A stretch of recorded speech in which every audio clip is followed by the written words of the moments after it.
विश्वकप लिग 2 मा लगातार 2 जित निकालेर 5औं स्थानमा उक्लिएको नेपालका लागि विश्वकपका लागि अझै कति चुनौती छ त?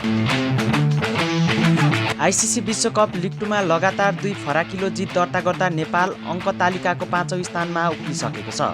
घरेलु मैदानमा जारी त्रिकोणात्मक श्रृङ्खलामा अमेरिका र स्कटल्यान्डलाई नेपालले पराजित गरेको हो भने सोमबार भएको खेलमा नेपालले स्कटल्यान्डलाई 6 विकेटले हराएको थियो।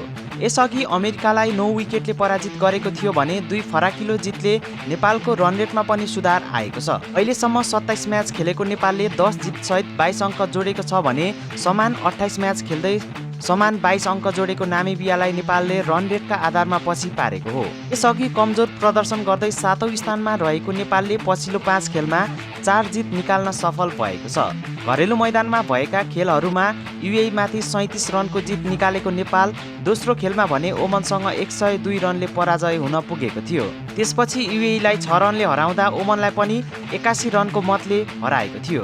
जारी श्रृङ्खलाको पहिलो म्याचमा स्कटल्यान्डसँग 2 रनले पराजय भएको नेपाल अमेरिकालाई 9 विकेटले हराएको थियो भने सोमबार भएको खेलमा 6 विकेटले विजय निकालेको थियो। यससँगै नेपाल एकैपटक 2 खुड्किलो माथि उक्लिएको हो।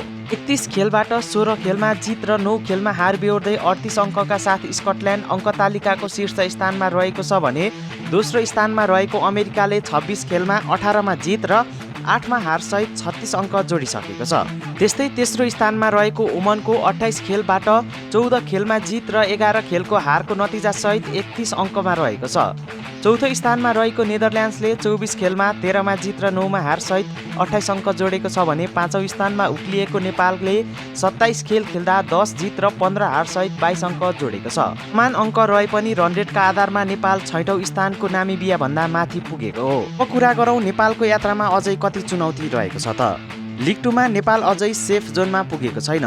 लिगको ढाँचा अनुसार शीर्ष 6 भित्र अटाउने टिमले एक दिवसीय मान्यता जोगाउने छन् भने शीर्ष 4 टोलीले 2027 मा हुने विश्वकप क्वालिफायरमा सिधा स्थान बनाउनेछन्। तल्लो 4 मा रहेका टोलीले भने च्यालेन्ज लिगका टप टोलीहरूसँग क्वालिफायर प्लेअफ खेल्नुपर्नेछ। प्लेअफबाट शीर्ष 4 टोली क्वालिफायरमा प्रवेश गर्नेछन्। क्वालिफायर 10 टोलीबाट शीर्ष 4 ले 2027 क्रिकेट विश्वकप दक्षिण अफ्रिका, जिम्बाब्वे र नामिबियामा स्थान बनाउने छन् भने नेपालले अब शीर्ष 4 भित्र अटाउन बाँकी म्याचहरूमा उत्कृष्ट प्रदर्शनसहित अधिकांश जित निकाल्नुपर्ने रहेको छ। नेपालले अब 9 वटा मात्र म्याच खेल्न बाँकी रहेको छ भने आफूले राम्रो खेलेर मात्र हुँदैन, अन्य टिमले नतिजामा पनि भर पर्नुपर्ने रहेको छ।